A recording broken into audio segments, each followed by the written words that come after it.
समस्त संसार विकार बाह्य समाधिगम्य परमात्म संज्ञ सदैव देवो हृदय ममास्ता।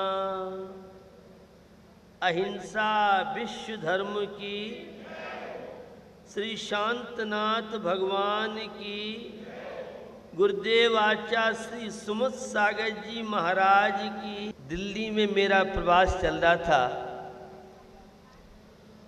और भूतपूर्व प्रधानमंत्री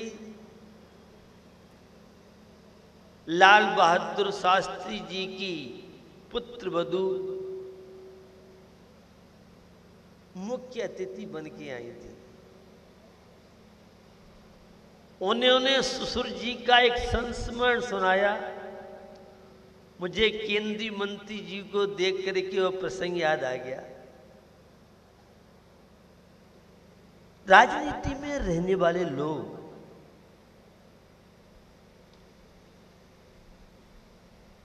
और इस कलयुग में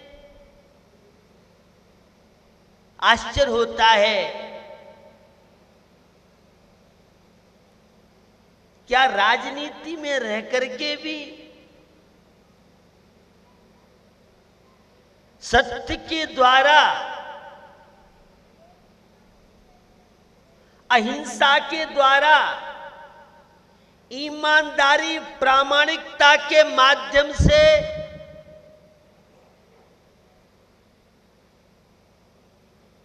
आदर्श में जीवन व्यतीत किया जा सकता है क्या? एक और देश के भूतपूर्व प्रधानमंत्री लाल बहादुर शास्त्री हैं, तो दूसरी ओर महात्मा गांधी राष्ट्रपिता के नाम से जाने गए। और 1.25 अरब आबादी वाले देश को बापू ने अहिंसा के बल से कैसे स्वतंत्र कराया, आज ये शोध का, रिसर्च का विषय बना हुआ है। हुआ क्या, चुनाव प्रचार का टाइम था और उस प्रचार के समय में लाल बहादुर शास्त्री का भोजन अलग बनता था और जो प्रचार करने वाले थे उनका भोजन अलग बनता था। एक बार नौजवानों ने ठान ली, आज तो हम मां से अपनी जिज्ञासा का समाधान करेंगे। और पूछा, मां क्या बात है? आप सब, आपके लिए तो हम संतान सदृश हैं, आप शास्त्री जी का भोजन अलग बनाती हो और हमारा भोजन अलग बनाती हो, ऐसा भेदभाव क्यों?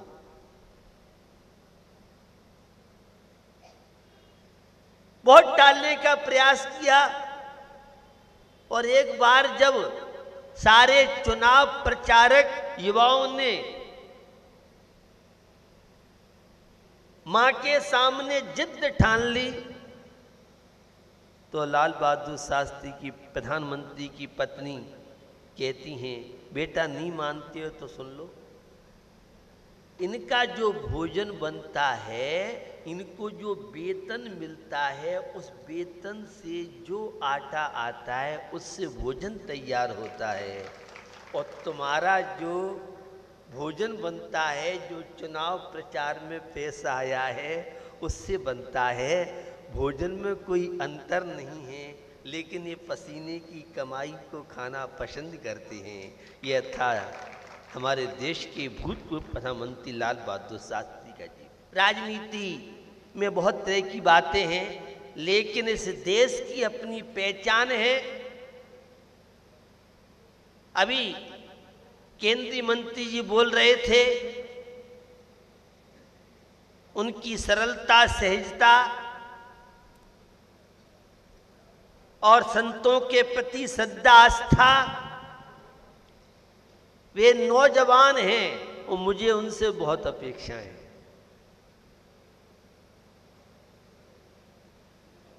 और हम लोगों की ये भावना है, ये आगरा एक आदर्श नगर बन करके केवल उत्तर प्रदेश को नहीं, भारत को नहीं, एक विश्व के सामने आगरा को आदर्श नगर के रूप से विश्व जाने, ये हमें सांसद जी से अपेक्षा है। उनसे मुझे अपेक्षा है, गंगा जल के लिए उन्होंने प्रयास किया। अभी मेयर साहब आए थे तब भी उन्होंने बात कही, आगरा की पब्लिक बहुत परेशान है और मैं तो चाहूँगा उन्होंने जो भी डेट निर्धारित की है उससे पहले आगरा में गंगा जल आ जाए और लोगों की प्यास। केंद्र सरकार, राज्य सरकार स्वच्छता के लिए, पर्यावरण के लिए बहुत तरह के प्रयास कर रही है। इस बाही पर्यावरण के लिए तो राज्य सरकार, केंद्र सरकार संयुक्त राष्ट्रीय प्रयास कर रहा है और हम केंद्रीय मंत्री जी से चाहेंगे नशा मुक्त हमारा ये आगरा जिला बन सके और व्यसन मुक्त हमारा ये आगरा जिला बन सके। शाकाहार, मर्यादा पुरुषोत्तम श्री राम और सीता की चर्चा नहीं, घर घर में सीता और राम बन करके ये आगरा एक मिसाल पूरे विश्व के सामने पहुंचा सके। ये पवित्र भावना हम सांसद जी से रखते हैं। वैसे उन्होंने स्वयं अपने वक्तव्य में कहा है, हम लोग चाहते हैं इस वर्षा योग में एक नई चेतना युवा पीढ़ी के अंदर आए और शायद उन्हें पिछले वर्षा योग की याद नहीं होगी। 2002 का वर्षा हुआ और यहाँ राष्ट्रीय और अंतर्राष्ट्रीय और विशेष एक छोटा सा प्रोग्राम रखा था और वह प्रोग्राम था हमारा जिला आगरा जिला विद्यालय स्त्री निबंध शाकाहार और भाषण प्रतियोगिता।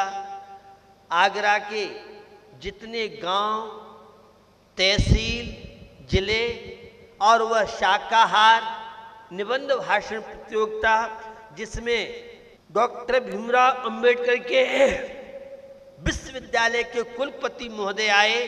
जब जिला विद्यालय स्तरीय प्रतियोगिता का अंतिम दौर चल रहा था तो मैंने कुलपति महोदय से कहा कि क्या हम पूरे विश्वविद्यालय से जुड़े हुए जितने भी डिग्री कॉलेज, क्या उनमें यह शाकाहार निबंध भाषण प्रतियोगिता नहीं रख सकते हैं? अगर मैं नहीं भूल रहा हूं, मुलायम सिंह मुख्य अतिथि उसमें थे और काफी सैकड़ों की संख्या में जो कॉलेजों में भाषण निबंध प्रतियोगिता हुई, उस प्रतियोगिता में फर्स्ट क्लास फर्स्ट कोई विश्वविद्यालय में आया तो मुस्लिम छात्र आया।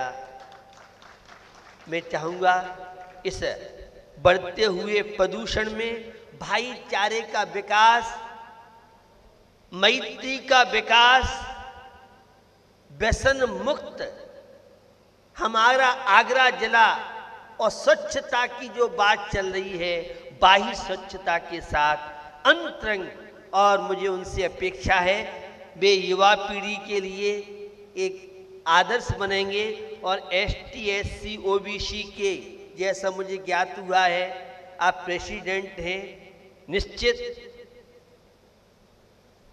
वह आज मुरैना जिले में जब मैं गुजर रहा था तो मुझे ज्ञात हुआ गुर्जर समाज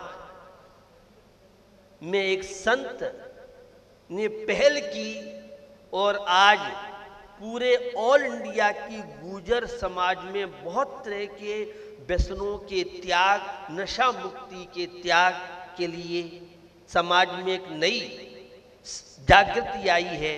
हम चाहते हैं मात्र गुर्जर समाज क्या, हमारे पूरा देश, पूरा विश्व व्यसन मुक्त और शाकाहारी बन करके और यह श्री राम संत तुलसीदास, कृष्ण और महावीर और महात्मा बुद्ध की ये जो भूमि कहलाती है, ये है भूमि, ये है आदर्श जन सामान्य प्राप्त करके देश और राष्ट्र का, क्योंकि केंद्रीय मंत्री जी की बहुत व्यस्तता होती है, मैं उनका ज़्यादा टाइम नहीं लेना चाहता हूँ, क्योंकि बहुत तरह की समस्या अभी उनकी सांसद भी चल रही है। निश्चित भी अन्य जो कार्य और हमारे भूतपूर्व मेयर साहब हैं, उनसे भी मुझे अपेक्षा है कि वे निश्चित, उनकी सेवाएं रही हैं और सांसद जी को इतनी बड़ी वोटों से विजय प्राप्त हुई है, तो निश्चित यहाँ के लिए कुछ ऐसे कार्य करके जाएंगे, आने वाली युवा पीढ़ी उन्हें याद करती रहे। और विशेष रूप से मेरी भावना है नैतिक और मानवीय मूल्यों के प्रति उनका योगदान रहेगा। और एसटी, एससी, ओबीसी के बीच में जहाँ भी वे बैठे, मुझे उनसे अपेक्षा है, आज हमारी देश में बहुत तरह की समस्याएं हैं, पूरा एसटी, एससी, ओबीसी समाज नशा मुक्त होकर के, शाकाहारी बन करके और देश और राष्ट्र को गौरवशाली बनाए, यह मुझे केंद्रीय मंत्री से अपेक्षा है। बंधुओं, आचार्य समंतभद्र स्वामी एक कुशल दार्शनिक है। उनका इस गौरवशाली भारतीय संस्कृति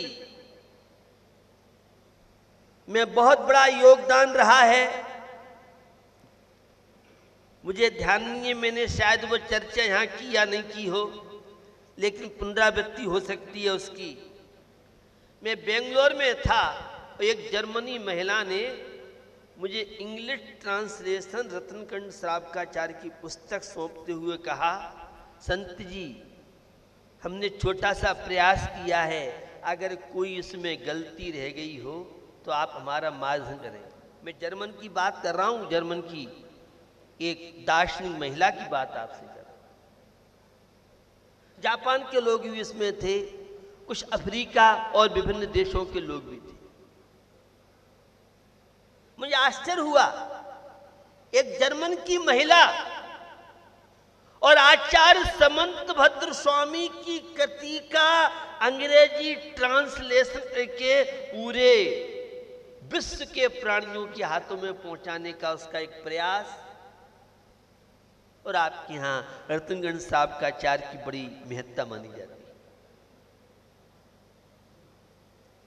मेरा बड़ा गांव प्रवास था, एक कैंसर के स्पेशलिस्ट चिकित्सक आए थे और मैंने कहा, डॉक्टर साहब, कैंसर की बीमारी के लिए क्या पहले से कोई मानसिकता तैयारी नहीं हो सकती है? तो उन्होंने कहा, अगर जैन धर्म का रत्नकंड श्रावकाचार्य प्रत्येक घर में, पूरे विश्व में, अगर जैनियों की जो चौका पद्धति है, जो भोजन की शुद्धता है, प्रत्येक घर में अगर पहुंच जाए तो कैंसर की आवश्यकता के लिए कोई ट्रीटमेंट की आवश्यकता नहीं है।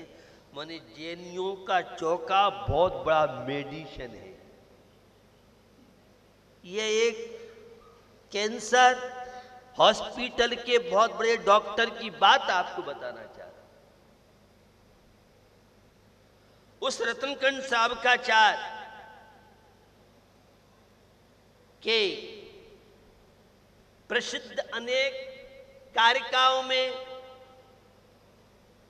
एक कारिका बहुत चर्चित आती है, जीवा जीवौ बंधु मोक्षौ पुण्य पापे च वेदतम द्रव्यान योग समयम समयंतु महादिह। यह कारिका अनगार धर्मामृत की है, लेकिन श्रावकाचार्य में जो समंतभद्र स्वामी ने बताई, जीवा जीव सुतत्व पुण्या पुण्य च बंद मोक्ष द्रव्यान योग दीप सुत विद्या लोक मात नुते। संसार क्या है, ये मोक्ष क्या है, ये जीवन क्या है और मृत्यु क्या है। इस जीवन के रहस्यों का उदाहरण करने वाली कोई अगर जीवन शैली है तो वह है मानवीय मूल्यों के प्रति जागरूकता। दार्शनिक शब्दों में उसे श्रावक धर्म सदगस्त के नाम से पुकारते हैं। उस द्रव्यान योग के ग्रंथों की चर्चा करते हुए जीव क्या है, अजीव क्या है, पुण्य क्या है, पाप क्या है, बंध क्या है, मोक्ष क्या है। अगर ये पुण्य पाप अथवा बंध और मोक्ष की प्रक्रिया समझ में आ जाए तो बहुत तरह की जीवन की उलझने हल हो। ये बंध और विशेष रूप से अशुभ कर्म का बंध, पाप कर्म का बंध। कैसे हम पाप कर्म से छुटकारा प्राप्त कर सकते हैं, ये हमारा अशांति का जीवन शांति में कैसे बदल सकता है। बड़ा उपकार किया है हमारे संत महात्माओं ने, हमारे आचार्यों ने और तीर्थंकर भक्त। पुण्य और पाप की बहुत दिन से चर्चा कई बार आपने सुनी है। जितने भी गलत कार्य हैं, पाप कार्य हैं, ये अशांति का माध्यम कार्य बनते हैं। और जितने भी अच्छे कार्य हैं इन्हें हमारी दार्शनिक शब्दों में पुण्य कार्य कहते हैं। अशुभ कर्मों का बंध, शुभ कर्मों का बंध, ये हमारे और आपके हाथ में। युवा कौन कहलाता है?